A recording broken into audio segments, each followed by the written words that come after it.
rise of laissez-faire, the Fabian era, the rise of welfare socialism, and what he very modestly called the Hayek era, the return of these free market ideas. Many people would think it would have been called the Friedman era. So this is one view. It's all about the power of ideas. If this is true, the way to change the world is to try and influence the intellectuals. So you write books, you write academic articles, you organize academic conferences aimed at a relatively small number of people. That is how you will change the world. Let me add two provisos, I'm very sympathetic to Hayek's view, broadly speaking, two differences I would make. One is, I think it's too late with old people. I.e., old people tend to have a very deeply invested interest in the ideas they already have. So I think it's quite difficult to change the minds of older people. So notice if you want to reach the intellectuals, you need to reach the younger intellectuals, which is what we try to do in IHS. And the second difference is that I actually think the intellectuals have a direct impact on policymakers. I actually think that public opinion is not so important in explaining policy. But I think intellectuals are important in terms of their direct relationship with policymakers. So that's one view. It's all about ideas. Second view, it's all about interests. Those of you who study economics are familiar with sort of utility maximization. Again, economists managing to destroy the English language, but coming up with words like that. Political science, same thing. I don't know how many of you are familiar with public choice. I don't know how much you study any of that. You're not doing much public choice here. Shut! But anyway, so public choice, which is associated with George Mason University, which is where I'm based. Their view is that people's actions are primarily determined by their own self-interest. Not all the people, all of the time, but most people, most of the time, are driven by their self-interest. So when we try and analyse what's going on in the economy, we sort of assume that people act in their interest to try and maximise their income, for example. So they say, well, let's take the same view that people are driven by their self-interest and apply this to the political realm. What is the self-interest of political actors? It probably isn't money. It may be for some, and we do have that corruption, but probably not the main thing. So for politicians, their self-interest is getting elected, re-elected, and holding power. And how do you do that, according to the public choice? You do that by handing out goodies to different groups. I'm going to keep your student loans low, I'm going to give you higher pensions, I'm going to protect your job, etc. So that's the interest of politicians, getting elected, holding power. The bureaucrats, which I think is a very much underestimated source of power in American politics, their interest is in having bigger government, because the more resources they have, the more they control, the better it is for them. The more money they can spend, the bigger the offices they have, the better the titles they have. So it's in their interest to grow government. And for the interest groups, at least the vast majority of interest groups, what they want to do with government is to manipulate government to adopt policies that work in their interests. Classic case, protectionism. Let me give my favourite example to do with agricultural policy, agricultural subsidies, agricultural protections. Now, I'm very much against agricultural protectionism because it kills people. That is, there are people in the developing world who die because they cannot sell their food products to us in the West. I think that's a pretty good reason for stopping a policy, that it kills people. But let's ignore that for the moment. Let's simply think of it in the context of the United States. About 3% of the population are engaged in the agricultural sector. So they benefit from these policies. The 97% of us, we lose by these policies. We lose because we pay higher taxes to subsidize it. We lose because we pay higher prices when we go to the supermarket.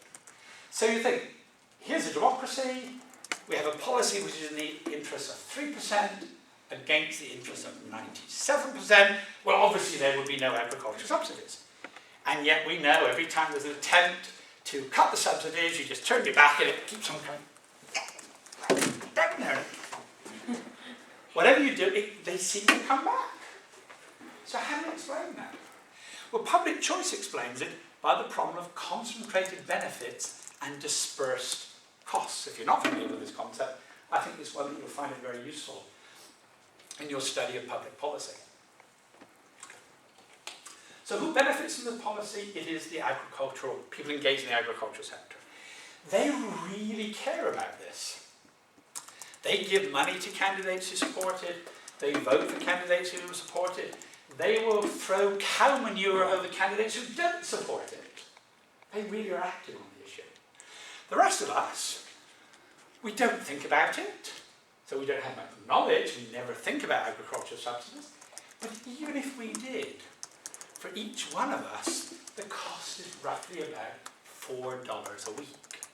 Are we going to go out and demonstrate on the streets to save $4 a week? No. So what happens is, agricultural policy is largely determined by this small group of people, this concentrated benefits. Public choice argue this is true of the vast amount of public policy. It's controlled by interests. In this view, ideas don't matter.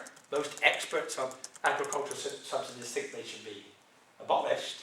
Public opinion doesn't matter because they don't even know, and even if they did, there'd be no intensity of interest in the topic. So that's the problem. Ideas don't matter. It's interest that matter. If that's true, what's the solution? Well, the public choice argument is, can we change the rules? So, for example, they're very strong advocates of having a balanced budget amendment to the US Constitution. Can we identify pro-market interest groups? So, for example, can we organise people in favour of free trade?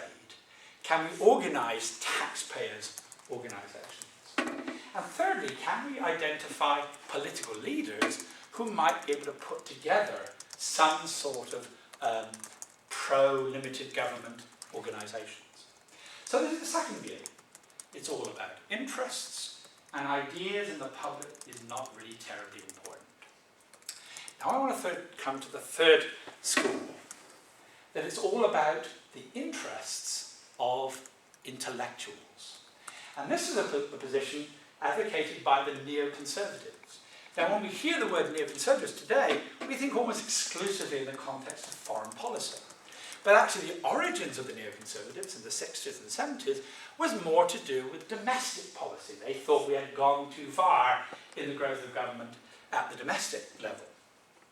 And they developed what they called the new class analysis, particularly associated with a Harvard sociologist called Daniel Bell, who incidentally was very much against sort of interventionism, against the war in Iraq, for example. So we shouldn't lump all neoconservatives together on this foreign policy point. So they argued, they had this new class analysis.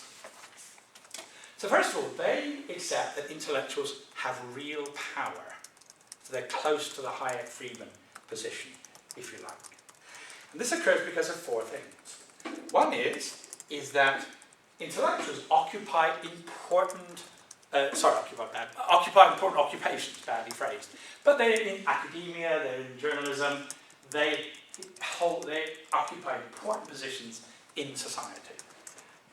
Secondly, they argue that it was culture, which they defined as values and beliefs, is more important than economics and politics.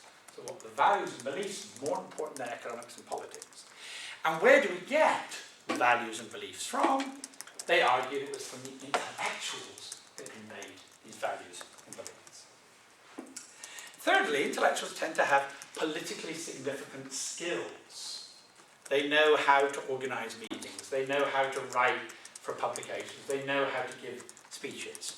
So the skills they have are valuable compared to the average person in the political realm. And fourthly, the neocons argued, the group of people that you might think might be a counterbalance to the power of the intellectuals are business.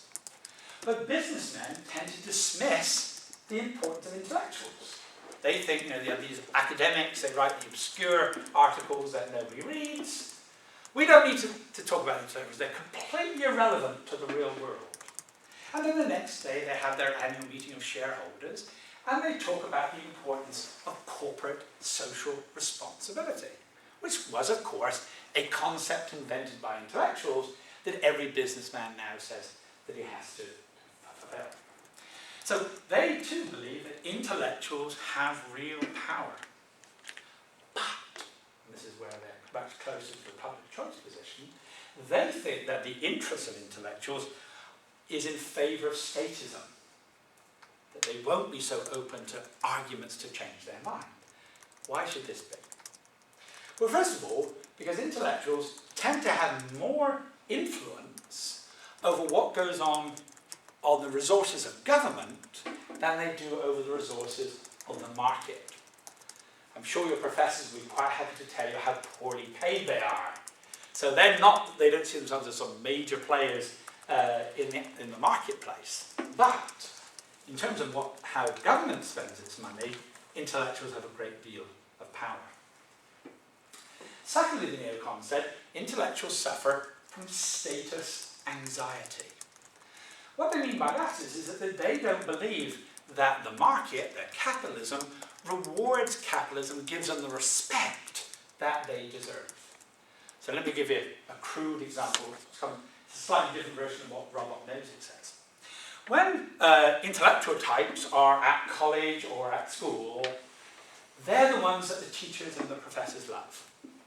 The professor asks a question, and they're the people saying, yes, yes, call on me, I know the answer to that. And then on the back row, and this is no reference to anybody on the back row in this room, but in the back row there are the people who are sort of thinking about what I'm going to have for dinner tonight. I'm sort of texting my boyfriend or girlfriend, and not really giving much attention to it. The academic types, they go to journalism, they go to academia. 10 years later you have your class reunion. And Americans have this incredible ability to find out what other people earn. So the intellectual types, they find out what the people on the back row are earning. The people on the back row, they went into business. They're earning 40%, 50% more than the intellectual types. But we're the smart guys. How is it that you can have a system which rewards the people on the back row, doesn't reward me and my types? There must be something morally wrong with the system which does not give us either the monetary or perhaps even more than the status that we the intellectuals deserve. Third reason, it's argued, why it's in the self-interest to be in favour of the state. That is that intellectuals tend to be very mobile in nature. They're mobile geographically. Listen to my accent. I live in a different country in which I was born. And they tend to be mobile socially. They're in a different social group from which they were brought up. My parents ran a small business. Most people get their strong sense of identity through civil society, through their family, through their religion, through their ethnic organisations, through neighbourhood groups. So for them, for most people, civil society is something that's really valuable and thriving. But for most intellectuals, because of their high degree of mobility, they aren't able. They don't have this strong sense of civil society. So when conservatives often say that the best way of dealing with social problems is by leading things to the civil society, from churches, for example, that doesn't resonate with intellectuals, because in their world, churches aren't very important. So this seems to me is that it's in the interests of intellectuals to be in favour of big government.